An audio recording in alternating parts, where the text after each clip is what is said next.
Today, we're going to go over action potential in a short way to help you better memorize this in a practical manner to apply it to all your tests without fail. So here we go.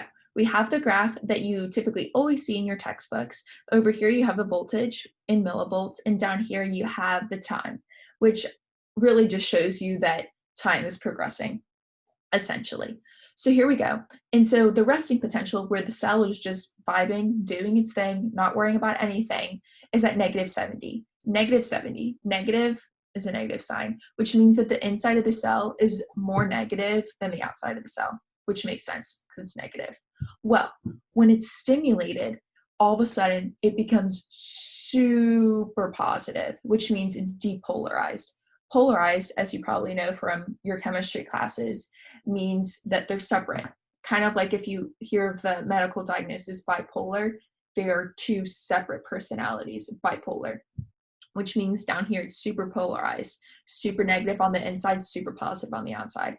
When it becomes depolarized, that changes, and that's because of all the positive ions that are flying into this. These are Na ions or sodium ions. So that causes this huge hump, this depolarization hump to happen. So the way I remember this is it's like a goosebump.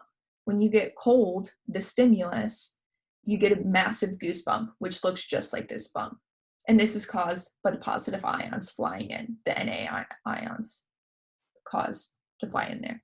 And then over here, you have the repolarization, aka going back to being polarized. You need this to happen or else you're going to have goosebumps for the rest of your life. So you need it to be repolarized. You need to go back to normal, because the problem is that your body can't react to another stimulus if it's already in a hump. It needs to go back to resting, or else you can't react to another stimulus because the hump just can't keep growing and growing. That's not how your body works.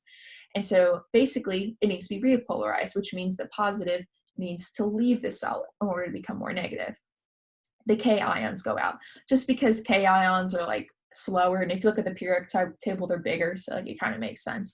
So they're going to leave to make this more negative. So now you're down here and it's negative. But the problem here is now it's super negative. Your body is like, okay, this isn't right too. Now we're far too negative. It's going to take way too long to get back up to that big hump. We're all the way down here.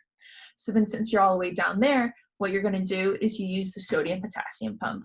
And that's a topic for a whole different lecture. But basically, in summary, what that means is that you're going to pump sodium ions out, pump K ions in, and all that's going to make is a good old resting state, which means that you're back to normal and you're ready to react to another stimulus. So that's all I have for you on action potential. I know it can be a super complex topic. That's just a quick overview of it. If you have more questions about action potential or anything regarding anything science related or any other courses you're taking, please go to www.clemson.edu/ASC to see our full list of tutoring hours and more videos to help you. Have a great day.